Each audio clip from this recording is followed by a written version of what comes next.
මේ ප්‍රශ්න මේ පාර 2026 ලෙවල් ලියන හැමෝටම තියෙන ප්‍රශ්නයක්. මාස 3කට ආසන්න කාලයක් තමයි ෆයිනල් එක්සෑම් වලට තියෙන්නේ. ඉතින් FS ග්‍රේඩ් වල ඉන්න ළමයි කොහොමද මේ මාස 3 හරියට වැඩ කරලා එයාලගේ ග්‍රේඩ් එක AB මට්ටම් වලට ගෙනියන්න කියන එක. හරි අපි බලමු. මම මෙතැදි කතා කරන්න කෙමිස්ට්‍රි සම්බන්ධයෙන් විතරයි. එතකොට පලවෙන්ටම කෙමිෂි කරන ළමෙක් ෆයිනල් එක්සම්ලියන් ළමේ මෙන මේ කටෙන් එක දනගන්න ඕන. එකන්නේ ෆයිනල් එක්සෑම් එකේ මාක්ස් ඇලොකේට්ෙන්න්න කොහොමද කියලෙල්ලා. ඉතිං ප්‍රධාන වශයෙන් ජෙනරල් කෙමිෂි මුල්ලකු සංඛ්‍යාවෙන් සයට 10ක් ඉනෝගනික් කෙමිශ්වලින් සයට විස්සා ඕගනික් කෙමිශ්වලින් සයට විස්සා පිසිය කෙමිශ්වලින් සයට 45ක් ඉන්ඩස්ශල්හන් එන්වර්මන්ටල් කෙමිශ්වලින් සයට 5 ගානේ මෙන මේ විදිර තමයි ටෝටල් ලක්ම 100 කැටකරයිසන්නේ. ඉතිං අපි මෙතනදී පිසික කෙමිෂ් සම්බන්ධයෙන් වැඩි අවධානයක් දෙන්න මොකද වැඩිම ලකු ප්‍රමාණයක් ඇඩ්ඩෙන්නේ පිසිය කෙමිෂි පාට්ටේ. ඉතින් ගොඩල් ළමයි පිසිය කෙමිෂි කරන්නෙත් අන්තිම මාස 3 වගේ තමයි. ඉතින් මේ ලකුණු 45 හරිම තීරණාත්මකයි. ලකුණු 75ක ඒකක් ගන්න යන ළමයෙක්ගේ. හරි. ඊළඟට මෙතනදී මුලින්ම කරන්න දැන් මේ මාස 3ක් තියෙන්නේ. මාස 3 ඔයා අනිවාර්යෙන් පාස් පේපර්ස් ටික ඊට පස්සේ තියරි ඊට පස්සේ යුනිට් වයිස් ප්‍රශ්න ඔක්කොම ටික කියන්නේ බේසික් දේවල් ටික කරලා තියෙන්න ඕනේ කරන්න ඕනේ. ඉතින් ඒක මේ මාස 3ත් එක්ක කරගන්න එක කියන්නේ තියෙන කන්ටෙන්ට් එකත් එක්ක ටික අමාරුයි. ඉතින් ඒක නිසා මෙතැදි මම කැටකරයිස් කරලා තියෙනවා කොහොමද මේ කටෙන් එක කරන්න ඕනි කියල්ලෙල්ලා. ඉති පලයින්ටම ජෙනර කෙමෙෂි ඉගැන ආල පාස්වේ එක ගන්න අඩුම පාස්වේපස් අවුරුද්දු 10ක 12කවත් කරන්න එක දොරම මෙතර අන්තෙන 2025 2015 තමයි පාසවප සෙට්ට කරන්න තියන්නේ. තුර මේක වා කරන්න පේපේකෙන් පේපේකට නෙමෙයි පේපේ එක කඩාගන්න අර කලින් ගත්වාගේ මේ වගේ ජෙනරල් කෙමිස්ට්‍රි පාර්ට් එක විතරක්. ඒ කියන්නේ ඒ අවුරුදු 10ම පේපර්ස් වල ජෙනරල් කෙමිස්ට්‍රි පාර්ට් එක විතරක්.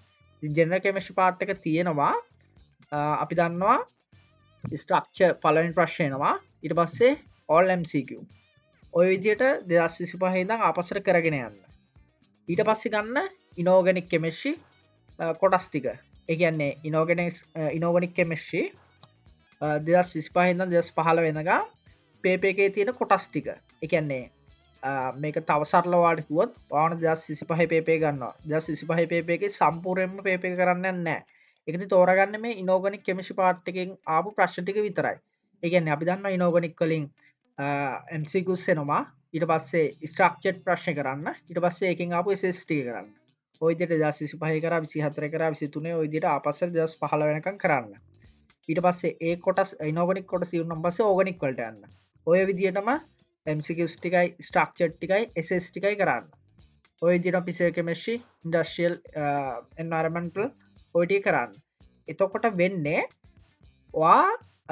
ඔය පාර්ට්ස් ටික ඒ කියන්නේ පිසිකල් කෙමිස්ට්‍රි එන්වයරන්මන්ටල් ඊට පස්සේ ඉනෝගනික් ඕගනික් ජෙනරල් කෙමිස්ට්‍රි ඔය පාර්ට් ටික ඔය විදිහට කඩාගෙන කරාට පස්සේ ටෝටල් කන්ටෙන්ට් එක බැලුවම පස්සේ වක් කරලා තියෙන තියරි වාගේ කව වෙනවා.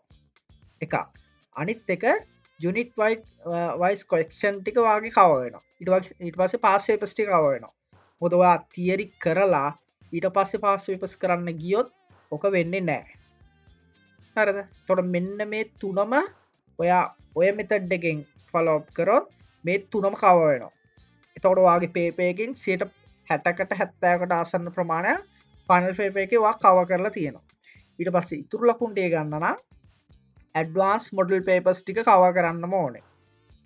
ඉති මේ ඇඩ්වාන්ස් මොඩල් පේපස් කියල මම අදහස් කරන්නේ මෙතරම පේපස් ඉස්සක් දීලා තියෙනවා මිනිමම් යන පිස්සට වඩා කරගන්න පුරන්න හොඳයි.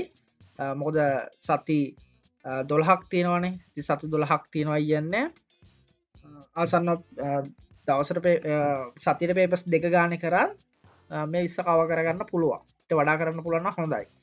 ඉති මේ ඇඩ්වාන්ස් කියන එකින් මං අදහස් කරන්නේ සාමාන්‍ය පාස් පේපස් තියෙන එක පාසේපස් ඇපලිකේෂන්ම රීමොඩල් කරලා ඒවා රීජනරේට් කරලා අරන් හදන පේපස් නෙමෙයි ඊට වඩාගෙන ෆයිනල් පේප එකට වඩා පොඩ ඇඩ්වාන්ස් ප්‍රශ්න කරන්න ඕන ඉති හොඳ පාසේප සෙට් එකක්වා කරන්න මොඩල් පේපසොරි හොඳ ඇඩ්වාන්ස් මොඩල් පේප සෙට් එකක් කරන්න ඕන ඉතින් ඒකට මම රැකවන් කරන්නේ අපිට දීලා තියෙනවා මේ රෙෆරන්සස් බුක් එතොට ඒ වගේ ගොඩක් ඇපලිකේෂන් හෙන ඇඩ්වාන්ස් තියෙනවා ඒ ප්‍රශ්ටිය කරන ඉට පස ලන්ඩන් ඒලෝ පේපස්සල ප්‍රශ්ටිකත් කරන්න පාසේපස් ටික කරලෙ වුණාට පස්සේ මොකද ඒකෙන ලොකු ඉම්පෙක්් එකක් තියෙනවා යාලට මොකද මේ මෙතඩ් එක ගොඩක් කර මේ හොඳ ඉම්පෙක්් එකක් තියෙනවා මොද මමත් මේ මෙතැඩ් එකම තමයි මගේ එලොල්ලට ඒවගේම කැම්පස් එකේ අපි කොප්පි දානකොට ෆයිනල්ට රෙඩිවෙන්නේ මේ මෙතැඩ් එකන තමයි ඉති මේකේ හොඳ මේ ප්‍රතිඵල එක රිසාස් තියෙනවා ඉතින් මම මගේ ක්ලාසල් ළමයින්ටත් මේක තමයි ගොඩක් පලෝප් කරන්න දෙන්නේ ඉතින් කලින් අවුදුල්ලම හොඳ රිසා සරන්තියනක අන්තිම මාස තුනේ අවුරුතු දෙකක දෙක හමාර්ක වැඩ එළම ඉවර කරගෙන තියෙනවා මේ මෙතැඩ්ඩගේ ඉති මේක හොඳ ටයිම් මනේජ්මන්් මෙතඩ් එක ති මේ පලෝප් කරන්න යවාලට මේ මාස තුනෙන් අවුරු දෙක්කක විතර වැඩ කරලා හොඳ රිසාස්සයකට යන්න කෙල්ලා ගුඩ්ලා